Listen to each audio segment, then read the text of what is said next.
My name is Joe Kluger. I work for the Ministry of Health in Saskatchewan, where for the last 20 years I've had the privilege of overseeing the development and the enhancement of child and youth mental health services across the province.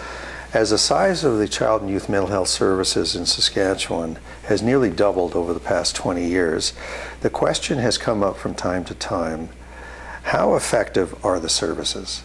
So this led us to question whether or not we needed program evaluation, and we quickly decided we did.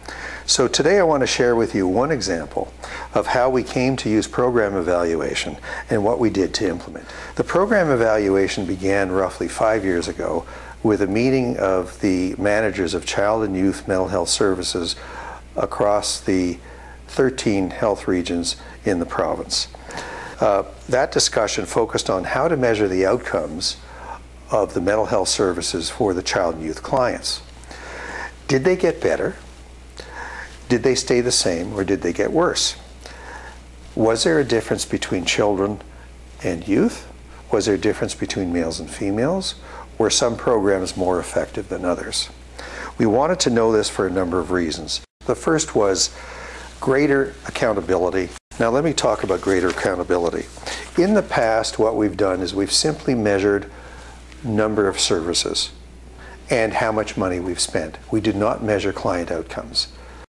We then decided that we wanted to find out how our clients are doing. How much have we helped our clients? So now we decided to put in a measure of client outcomes.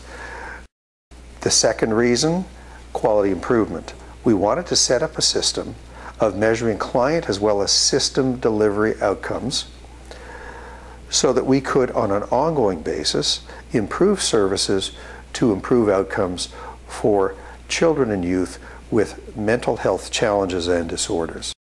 Our first step was to contract with the University of Saskatchewan to do a literature search on what measures of outcomes of child and youth mental health services for children and youth existed. The first measure was the Child and Adolescent Functional Assessment Scale, called the CAFAS, and the second measure was the Client-Directed Outcome Indicators, or the CDOI. We began with the CAFAS because of the positive experiences that the Saskatoon Health Region in Saskatchewan, as well as the province of Ontario, had with it. In particular, when Saskatoon was first using the CAFAS to measure client outcomes of therapy groups for depressed adolescent girls that ran from 12 to 16 sessions, they found the clients improved except on the substance use subscale. So they gave the therapists training in addictions counseling and ran more therapy groups for similar clients and found they improved also in their substance use. They also found that 16 sessions of group therapy was no more effective than 12 sessions, so they cut the groups to 12 sessions. This, of course, freed up the therapists to see more clients. Now, after selecting the appropriate measure for the evaluation, we moved forward to the second step, which is the implementation of the assessment scale. Once again, we contracted with the University of Saskatchewan to facilitate the training and the implementation of the CAFAS in health regions across the province.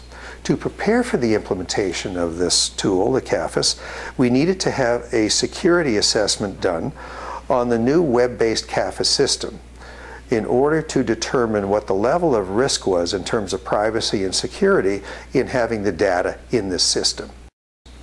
Now, after 5 years, we finally have our first provincial CAFAS report based on information mainly from community-based mental health services in 9 of the 13 health regions across the province. It indicates the same magnitude of improvement overall in the child and youth clients after treatment as reported by CAFAS Ontario. And we also found differences between children and youth, as well as between males and females on certain indicators. So overall, while it's been a long road, the walk has been worth it. Thank you.